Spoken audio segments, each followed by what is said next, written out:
So why am I making this video?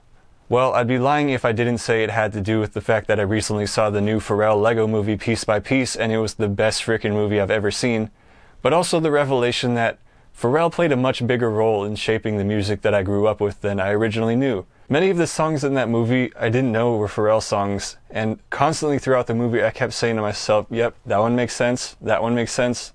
Why do these all make sense? Well, it's either the biggest placebo of all time, or it's the fact that Pharrell and the Neptunes have a very characteristic sound. I even remember back when I was in a band in high school, pretty much I wanted my band to be the Neptunes, even though I didn't really know who the Neptunes were, and I definitely didn't know who Chad Hugo was. And I remembered saying to my friend who was the guitarist, showing him a song like Frontin' by Pharrell, being like, why doesn't your guitar sound like this? I want to sound like this.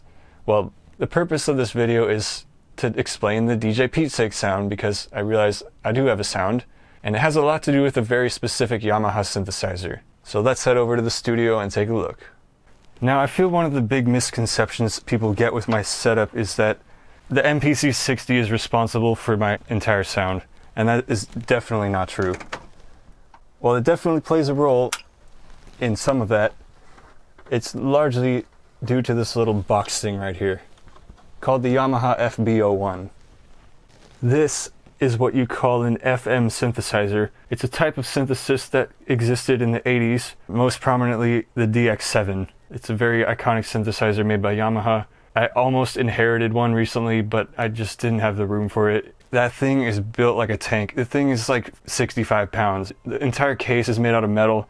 It definitely feels like it's made for touring. The DX7 was an iconic 80s synthesizer in that it was the first or one of the first to use FM synthesis, which is a type of synthesis that uses sine waves as carriers and modulators and some other mathematical bullshit that it creates a unique type of sound. The difference with this from the DX7 though is, well, one, it's a module, it's not a whole keyboard, but this one only has 4 operators or oscillators, and the DX7 I believe has 6. So as a result, this thing will not give you as complex of a sound. The sounds on this are more kind of basic and stripped down and really kind of whimsical sounding, where the DX7 has a lot of the very iconic 80s sounds. And also I have a bunch of other sound modules. They all happen to be EMUs. There's a Proteus one, a Morpheus, and a MoFat. The Proteus was the first one I got, and the other 2 came along later, but I feel like the one I just keep going back to is the FB-01. There's also a Casio MT600 stuffed over here, which is more limited in use because it's monotimbral. You can only play back one instrument at a time through MIDI, but the drum sounds on this are pretty nice. I sampled them for use in this beat.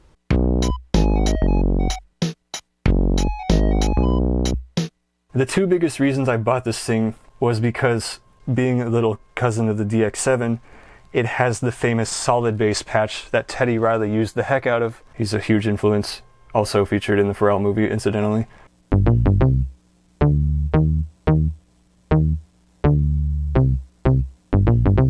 And yes, that is the melody of Go See the Doctor by Kool Moe Dee, which I incidentally made a parody of, utilizing this to create that bass sound. It's called Solid Bass, Bank 6, patch number 18 for those who are keeping score. And the other thing is it has a portamento function, which is that glide. That was one of the reasons I bought this, because you can do stuff like this.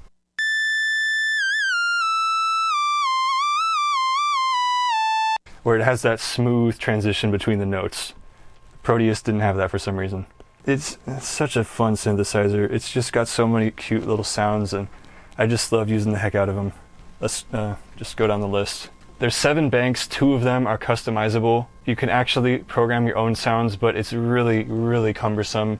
And the way I did it was using an Atari emulator with a MIDI USB interface, and I think in total I've made like 18 sounds. And one of the mistakes I made actually with my sounds is I accidentally turned the velocity all the way up on them. So the sounds in the first bank are like considerably louder than the presets. But anyways, here's some of the presets. This is like a bass category.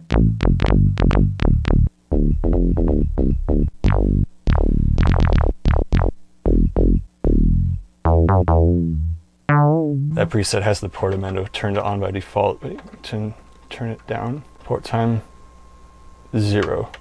Oh, I have to turn it. You have to switch between poly and mono. That's poly. That's mono. And when it's on mono with the portamento, that's when you get that cool glide function. Anyways, going to some of the sounds I created, the first one I did was, of course, I needed that West Coast whistle. Then I made a square wave. Then some bass with a lot of distortion. Then this one. Like a fake Moog bass. A snare drum. Like a chiptune snare drum. Then a chiptune square wave. Then this one's called Poop. It's like a bass drum kind of. Then I called it the Houdini sound because it's some Houdini song uses a similar patch.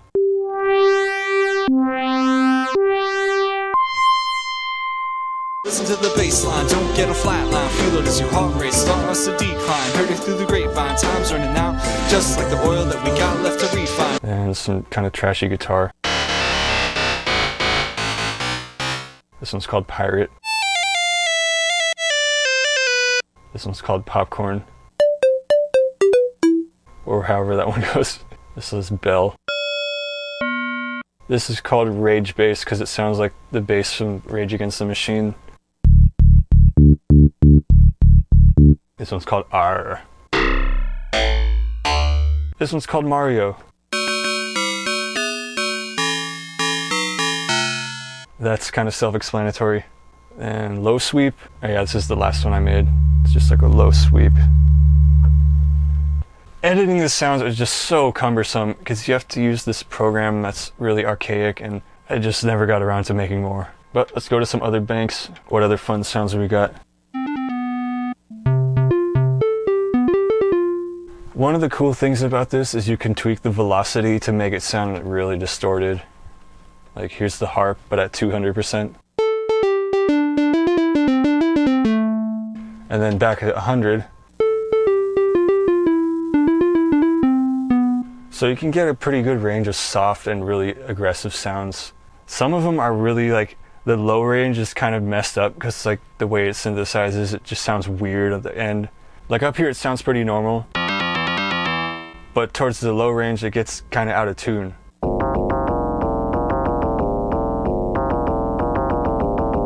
A lot of, I think, video games use this type of synthesis for their sound engines, so it does good for video game music kind of stuff. There's another example. One of my favorite things is you can get some really, really rich basses out of here, even on patches that aren't necessarily bass sounds.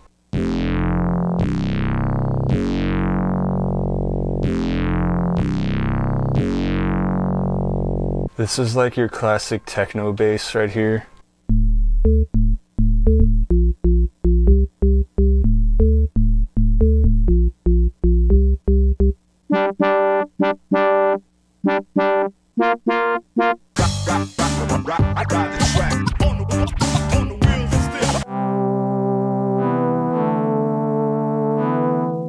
Another very commonly used one by me.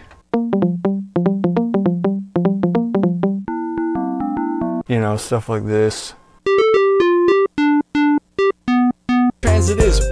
Stuff like this.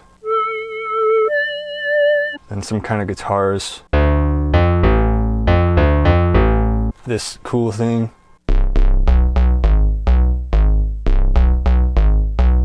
Pomona to Corona, that's the way you're gonna. This thing. Not like a very useful sound, but you know, it has its uses. It has some funny sound effects too, like water. Doesn't really sound like water. This thingy. That one for some reason is like detuned on purpose. And this little one called Ghosty. Oh, and then who could forget? Wave. This one behaves weirdly. Like sometimes you press it, it'll just go. I think you hold it down. That one's one of my favorites. Down to the south coast. Rendezvous with Buffalo Bob at the outpost. SP Chime. I think you get the point of where this like sound font is going.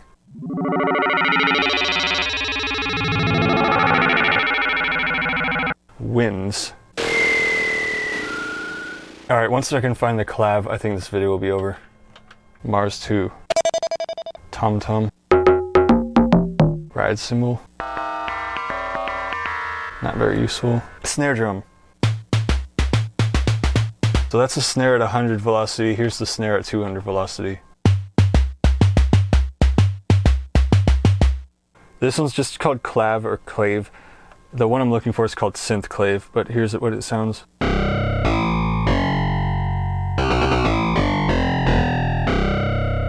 And we'll be right back with the cool version.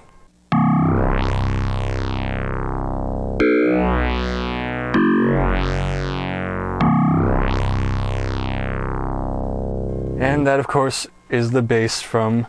I'm both good and evil, bipolar like a magnet, but at least I'm not letting my gray matter sit stagnant. My brain's exploding, no point trying to contain it. This can seem a bit contradictory, ain't it? So there you go, not the most comprehensive look at the FB-01, but it is such a fun little synthesizer. I love it, even though it's a pain in the butt to program. If you have the patience, you can make some pretty awesome stuff, and even the preset sounds get you by pretty good, at least if you're making squashy beats, because that's kind of what I've come to start calling my own genre of beats with really soft, whimsical sounding synths in them. But anyways, yeah, music.